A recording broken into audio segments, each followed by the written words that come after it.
teman-teman, ini aku di depan kamera dan kali ini aku ngevideoin perjalanan aku sama keluarga pulang kampung ke salah satu daerah di Sulawesi yaitu Parepare. Tiap lebaran aku sekeluarga emang selalu pulang kampung ke Parepare, cuma biasanya itu di lebaran Idul Fitri. Cuma karena situasinya lagi pandemik dan sekarang di lebaran haji situasinya udah lumayan memungkinkan untuk keluar, jadi akhirnya kami memutuskan untuk ke Parepare pada lebaran kali ini.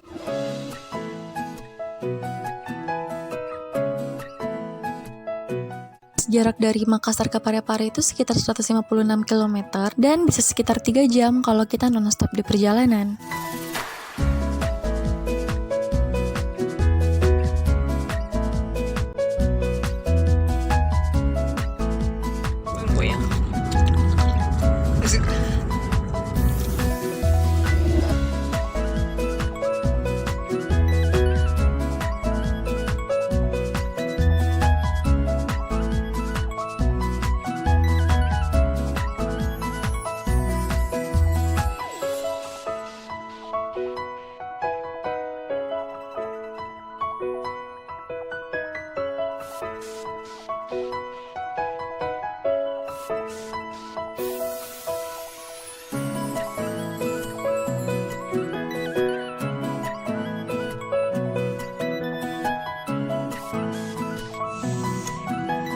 Selamat makan.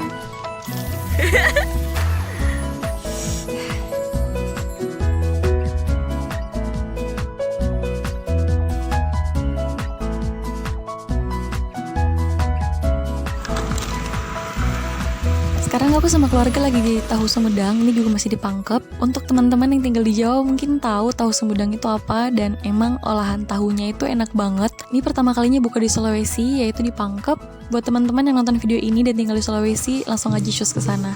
Tahunya enak banget. Tapi nggak cuma tahu aja, masih banyak yang lain. Dan kayaknya nanti kalau balik ke Makassar aku bakal singgah lagi deh sekeluarga di sini.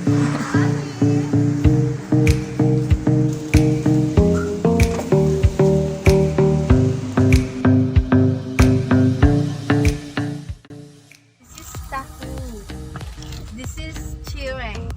Cireng isi. Aram. Cireng isi. Sorry, cirengnya. Oh, ini dia Tahu Sumedang.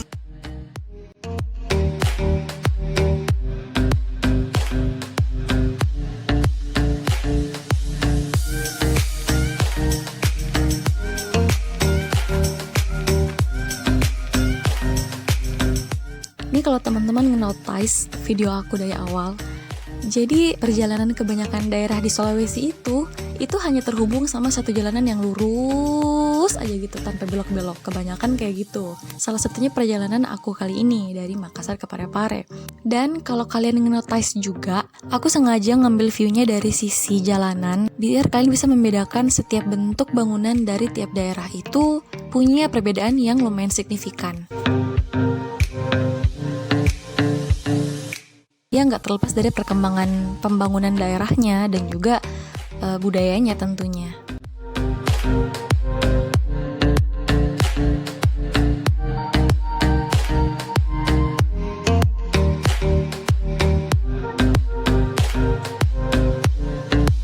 Seperti yang kalian tahu kalau Indonesia itu punya 34 provinsi dengan rumah adat yang beda-beda. Dan kebanyakan rumah adat Sulawesi itu punya bentuk atap yang cenderung segitiga tapi menyempit gitu di atasnya, seperti yang kalian lihat di video aku. Cuma jujur, aku orang Sulawesi, tapi aku nggak lama di Sulawesi sih, tapi aku orang Sulawesi. Dan aku nggak tahu kenapa bentuk atap rumah adat di Sulawesi itu kayak gitu. Kenapa ya? Kenapa coba? Kalau teman-teman tahu, tulis dong komen di bawah, aku pengen tahu deh.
Begitu masuk di kota Parepare, nuansanya tuh kayak beda banget gitu nggak sih teman-teman dari video-video sebelumnya?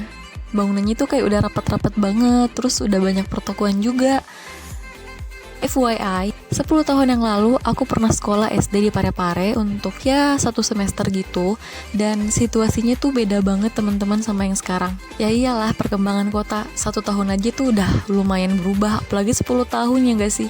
Tapi ini bener-bener kayak gimana ya? Pokoknya aku pengen nostalgia selama aku di sini 3 hari.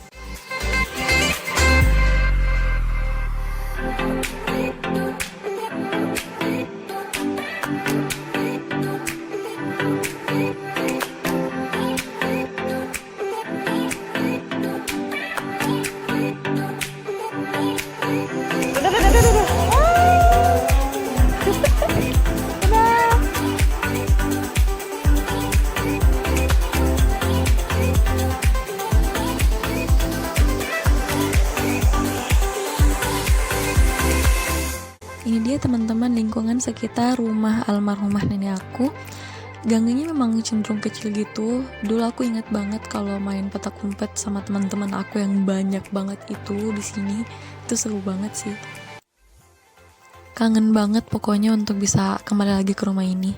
Dan setelah ini kayaknya aku sekeluarga istirahat dulu. Kita lanjut besok ya. Hari pertama di rumah nenek, aku mau bawa kalian jalan-jalan lihat rumah nenek aku. Nah, di sini aku tidurnya di kamar paling depan, keluar dari kamar langsung ada ruang tamu seperti yang kalian lihat sekarang. Di sebelah kiri itu ada ruang keluarga, jadi ada televisi, terus duduknya melantai aja gitu sih. Nah, terus di sini tuh kamar nenek aku, paling sering nenekku tuh tidur di situ. Terus masuk lagi ada ruang makan dan ada kamar lagi. Di situ tempat aku tidur dulu pas masih SD. Dan masuk ada WC, terus ada balkon. Dan ini dia morning view-nya, teman-teman. Sama seperti biasa ya, sepi. Dari balkon kita juga bisa ngelihat Masjid Raya Parepare atau Masjid Agung. Kelihatan ya, teman-teman. Sorry, kualitas kameranya kurang bagus. Oke.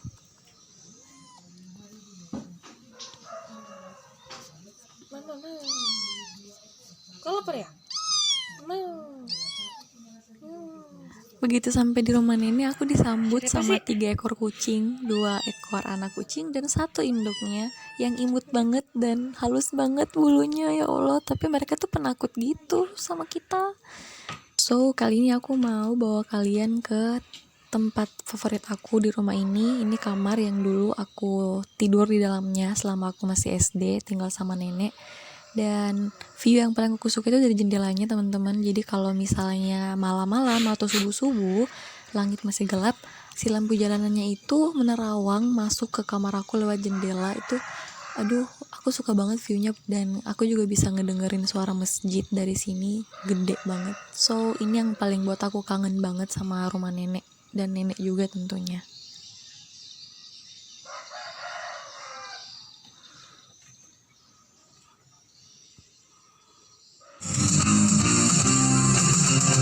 Informasi ini disampaikan oleh Dinas Komunikasi dan Informatika Kota Parepare. 96,9 FM Radio Peduli Parepare. Informasi sehat dan cerdas.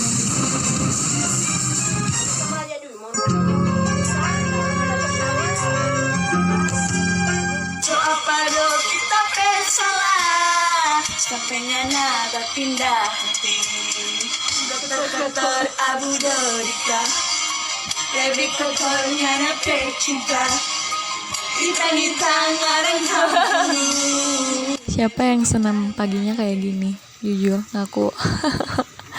Oke, dan sekarang aku pengen jalan-jalan ke depan. Aku ingat dulu itu nenek aku suka banget makan yang namanya gabin. Kalau sekarang tuh semacam malkis gitulah. Dulu tuh nenek aku kalau pagi-pagi udah minta dibikinin teh, terus pasti aku diteriakin kayak, "Nurul beliin nenek gabin," kayak gitu. Tapi pakai bahasa Bugis ya, bahasa Sulawesi. Dan udah, kalau udah kayak gitu aku langsung lari ke depan terus cari kios. Ini adalah salah satu kios yang paling sering aku datengin dulu pas aku masih tinggal di Parepare.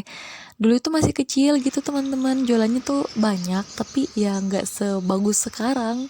Dan aku tuh kayak suka banget belanja di situ, nggak tahu kenapa.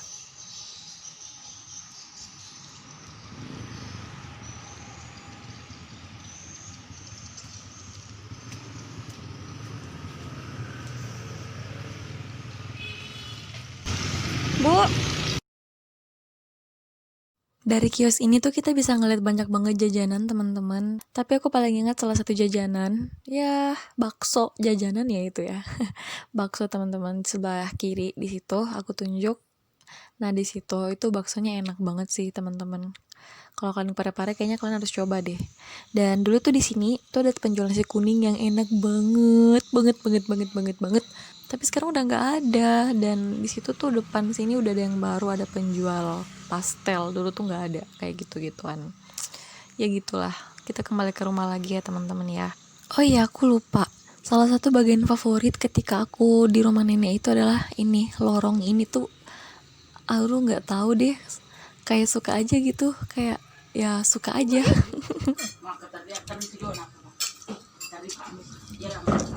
Tadi godong sudah kita gini. Ayo silakan mengarungi semua Kak. Jadi makan Pak nak Kak. Jadi mi mau dipotong dua-dua aja nang dalam mungkin nasa Kak. Jadi dalam nasa nasi semua. Maka dia tahu. Ini nasi Apa ini? Saya nggak tahu makan beginian apa ini? Tulang. Tulang mami itu. Tulang berbalut dosa. Nah, apa? Dapat daging. Nah, daging. Maci kakak. Tapi yang lain nggak pakai.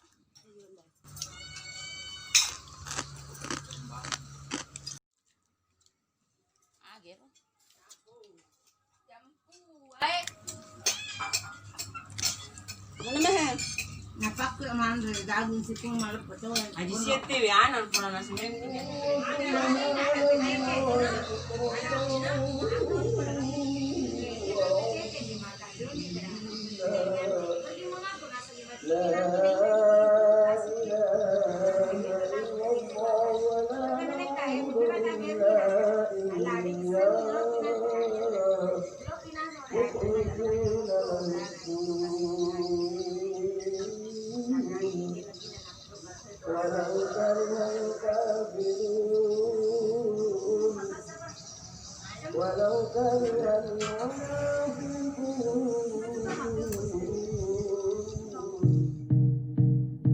Oke teman-teman, dan ini adalah proses pembuatan tumbuk dan juga buras, ya salah satu makanan tradisional dari Sulawesi Selatan yang dibuat dari masing-masing beras ketan hitam dan juga putih yang dicampur dengan santan kelapa.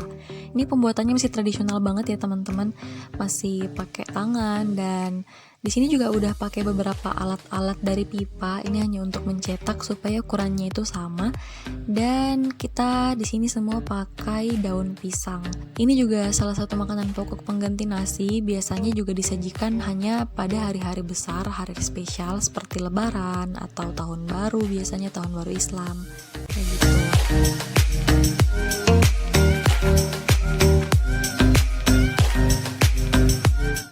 Yang ini namanya buras teman-teman. Jadi kalau udah kayak gini itu mereka disatuin beberapa buah terus diikat pakai tali lumayan kuat. Supaya apa? Supaya nanti kalau dimasak masing-masing dari setiap ikatan buras itu nggak kemasukan air dan juga memiliki suhu panas dan tekanan yang sama.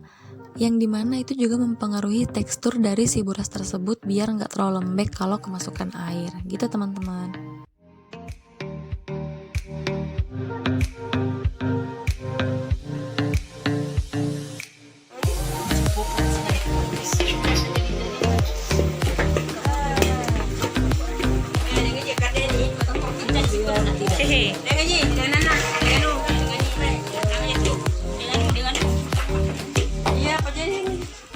Oke, next yang ini namanya tumbuk. Jadi prosesnya tadi itu caranya dipencet-pencet dengan tangan pakai cetakan biar ukurannya sama, dan kalau udah itu mereka disatuin kayak gini, dipisahin sama daun pisang di tengahnya biar mereka nggak lengket satu sama lain, terus dibungkus berbentuk silinder, dan kalau udah kayak gitu diikat deh.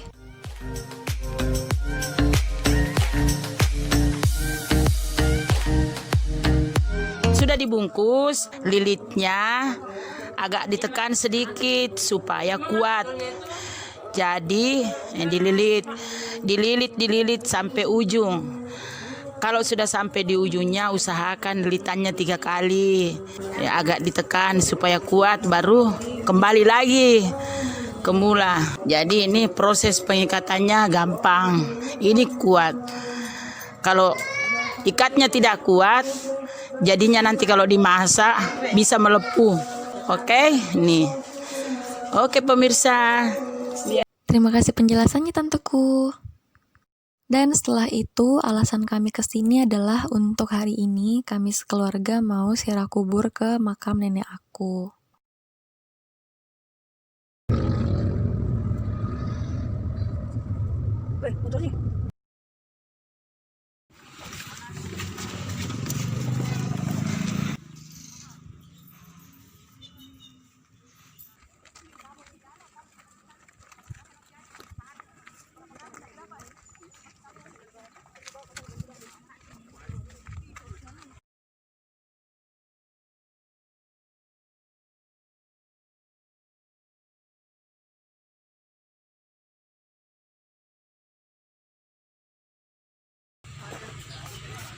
Oke.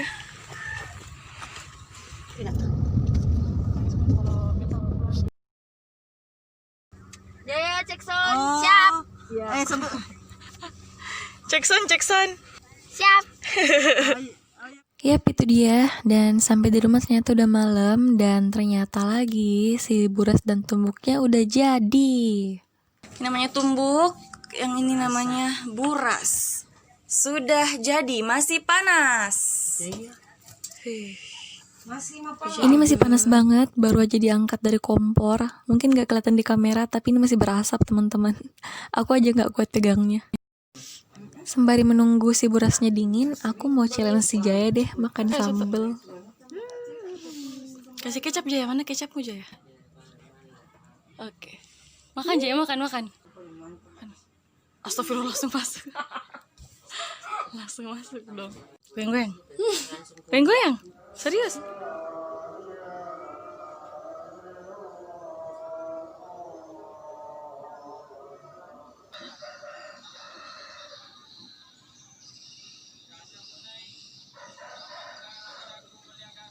Ini dia hari terakhir dan hari ini aku minta ditemenin sama adik sepupu aku untuk nengok SD aku yang dulu sempat sekolah di sini 10 tahun yang lalu. Pasti bakal berubah sih. Dan iya dong, bener. Dulu warnanya masih sama kayak yang dulu, tapi udah banyak model bangunan yang berubah. Pagarnya, terus ada lapangannya juga berubah banget.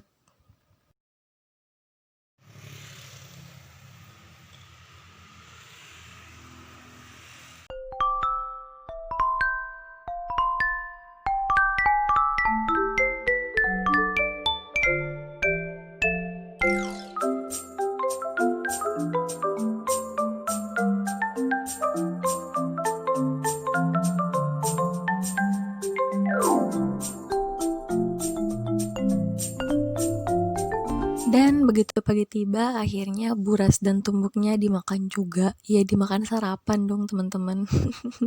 Khusus untuk buras, setiap warna dari daun itu mempengaruhi warna hasil dari burasnya nanti ketika udah masak.